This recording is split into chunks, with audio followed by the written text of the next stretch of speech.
On to something slightly better news in Pandora. It was Queen's birthday this week. How did she celebrate? How was she recognised?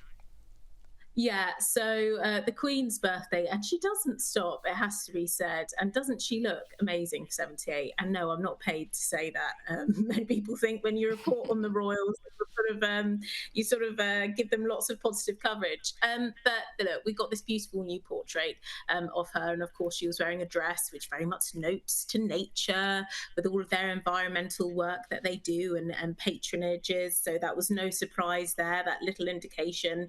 And of course, this was taken in Wiltshire at Raymill. Now, we do know that that is her sanctuary, essentially. She goes there when she just needs to switch off, spend time with her grandchildren, spend time with her children, and just get away from the buzz of royal life and London.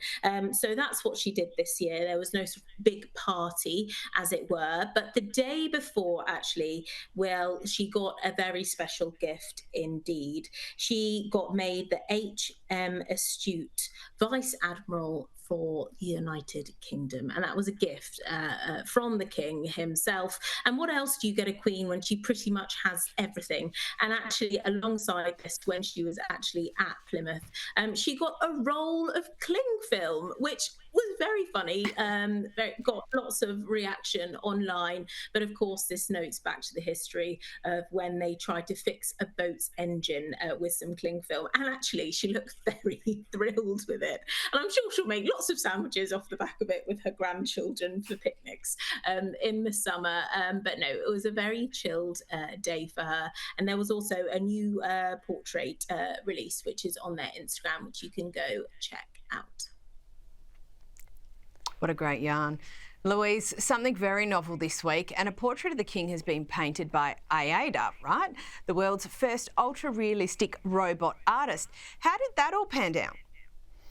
Well, I see this as more of a tech play. It's called the Algorithm King, and as you say, this robot who has quite the footprint, I think, in the arts.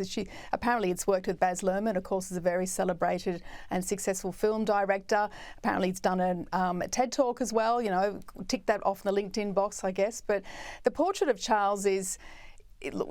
Again, it's a tech impression. It's not meant to be a real impression, I think, of him. There's some sort of green splodges which are meant to speak to his environmental enthusiasm. But what's missing, of course, is that wonderful twinkle in Charles's eye and that sort of wry expression that we know him for and have loved to see when he's sort of talking with people, that sort of wonderful wry look that crosses his face. So, you know, I don't think we're going to be having robots taking over from the royal portraits anytime soon. And, oh goodness, that's a good thing in my book.